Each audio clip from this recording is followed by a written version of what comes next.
Bismillahirrahmanirrahim. Assalamualaikum warahmatullahi wabarakatuh. Alhamdulillahi rabbil alamin.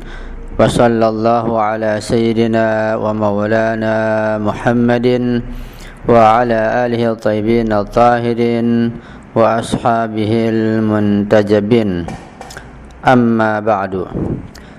Ma'asyiral muslimin wal muslimat rahimakumullah.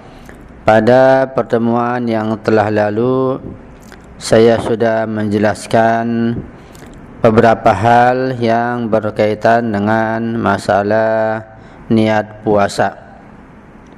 Pada pertemuan kali ini kita sampai kepada pembahasan tentang niat pada Yaumus Syak, yaitu pada halaman 316 dari buku Daras Fikih bab ibadah. Niat pada Yaumus Syak, hari ketika manusia ragu antara hari terakhir bulan Sya'ban atau awal bulan Ramadan, yang disebut juga dengan Yaumus Syak. Tidak ada kewajiban untuk berpuasa di dalamnya. Bila seseorang hendak melakukan puasa pada hari itu, dia tidak bisa meniatkannya sebagai puasa bulan suci Ramadan, melainkan dengan niat puasa mustahab akhir Sya'ban, puasa qadha, dan dengan niat yang lainnya. Jika kemudian diketahui bahwa hari itu ternyata merupakan awal bulan suci Ramadan, maka tidak ada kewajiban baginya untuk mengqadha puasanya hari itu. Dan jika pada pertengahan hari dia mengetahui bahwa hari itu merupakan awal bulan suci Ramadan, maka sejak saat itu juga wajib baginya untuk berniat puasa bulan suci Ramadan. Ini masalah niat pada hari Syak, yaitu pada hari yang di situ kita ragu apakah masih akhir Sya'ban atau sudah awal Ramadan. Nah, pada hari ragu tersebut, pada hari Syak tersebut yang tidak diketahui dengan pasti, kita tidak boleh meniati puasa bulan suci Ramadan, karena bisa jadi belum masuk bulan suci Ramadan. Tetapi bolehkan kita menanti puasa qadha atau puasa mustahab. Nah, ketika ternyata sudah tiba bulan Ramadan, maka itu sudah menggugurkan kewajiban puasa di bulan suci Ramadan. Ya. Jika diketahui pada siang hari, maka cepat-cepat merubah niatnya menjadi niat bulan suci Ramadan. Dari niat puasa mustahab misalnya atau puasa qadha, ternyata bulan Ramadan. Setelah siangnya ketahui, maka cepat-cepat mengganti niat menjadi niat bulan suci Ramadan. D. Kontinuitas niat. 1. Wajib hukumnya ketika berpuasa untuk memiliki niat yang tidak terputus dan kontinu. Jadi niat harus kontinu, tidak boleh pindahkan niat yang lain dan tidak boleh terputus. 2. Hal-hal yang membatalkan kekontinuan niat. A. Niat untuk memutuskan puasa, yaitu pada pertengahan hari berpaling dari niatnya untuk berpuasa sedemikian hingga tidak berniat untuk melanjutkan puasanya, maka puasanya batal, dan berniat kembali untuk melanjutkan puasa tidak ada manfaatnya. Ini salah satu yang membatalkan atau memutuskan niat berpuasa, yaitu ketika seseorang dia bertekad ingin membatalkan puasanya, ya, atau ia ingin berpaling dari niatnya, ya, membatalkan niatnya maksudnya, maka sejak saat itu puasanya menjadi batal. Dan ketika dia sadar atau menyesal, maka dia tidak mungkin bisa mengembalikan niat yang sudah dibatalkannya tersebut. B. Ragu dalam melanjutkan puasa, yaitu belum mengambil keputusan untuk membatalkan puasa. Ini pun membatalkan puasa, ya, jangan sampai kita merasa ragu, ya, puasa atau tidak, atau tidak. Kalau ragu antara puasa atau tidak, maka bisa membatalkan puasa pada hari itu. C.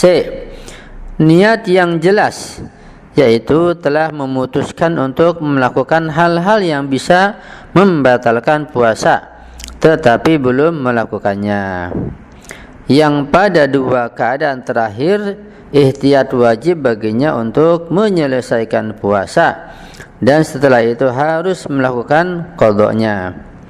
Nah, ini pun satu masalah yang dapat memutuskan dan membatalkan ibadah puasa, yaitu niat yang tidak jelas, ya, yaitu niat untuk memutuskan dengan cara membatalkan puasanya, ya, seperti makan, minum, dan lain sebagainya.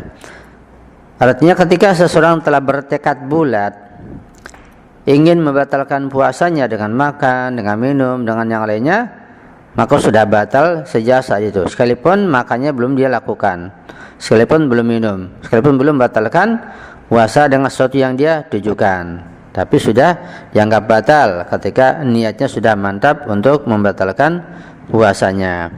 Dan ketika batal puasanya dia nggak bisa kembali niatnya itu, tapi dia wajib ketika itu untuk menunaikan puasanya, dan nanti juga harus membayar qadha. Baik ragu dalam masalah melanjutkan puasa atau tidak, juga ada kemantapan untuk membatalkan puasa, maka pada dua hal ini setelah ihtiyat wujubi wajib mengqadhanya di lain kesempatan. Masih pada halaman 317, catatan.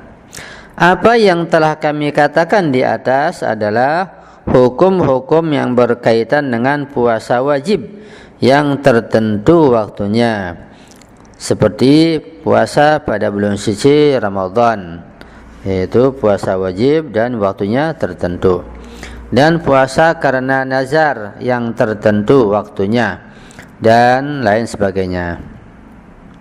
Namun pada puasa-puasa mustahab atau puasa sunat dan puasa-puasa wajib ghairi muayyan, yaitu puasa wajib yang tidak ditentukan kewajibannya, bila seseorang mengambil keputusan untuk memutuskan puasanya tetapi belum melakukan hal-hal yang dapat membatalkan puasa, setelah itu berniat kembali sebelum zuhur dan pada puasa mustahab hingga ghurub, maka puasanya dihukumi sah. Ya. Ini perbedaan antara puasa wajib yang tertentu seperti bulan suci Ramadan dengan puasa wajib tapi tidak tertentu seperti puasa qadha dan lain sebagainya. Ya. Nah, ketika seorang itu misalnya dia telah mengambil keputusan untuk memutuskan puasanya, tapi dia belum makan apa-apa, belum melakukan hal yang membatalkan puasa, ya, maka ketika dia sadar dia ingin kembali lagi niat, maka dia niat kembali berpuasa, ya, dan selama belum ghurub, ya, selama belum ghurub dia bisa kembali niat berpuasa dan melanjutkan puasanya, dan puasanya dihukumi sah, ya. Berbeda dengan puasa yang muayyan, di puasa bulan suci Ramadan yang telah ditentukan, itu tidak sah. Tapi puasa selain bulan Ramadan seperti puasa qadha, ya, puasa mustahab dan sebagainya, maka boleh kembali niat yang telah dibatalkan lalu berpuasa hingga maghrib dan puasa dianggap sah. Dari uraian di atas kita dapat mengambil pelajaran bahwa betapa pentingnya masalah niat, dan terkadang setan datang menggoda kita untuk merusak niat kita. Ingin niat membatalkan puasa misalnya, atau ingin niat melakukan hal-hal yang merusak puasa, baik dari makan atau seperti minum atau seperti yang lainnya, ya.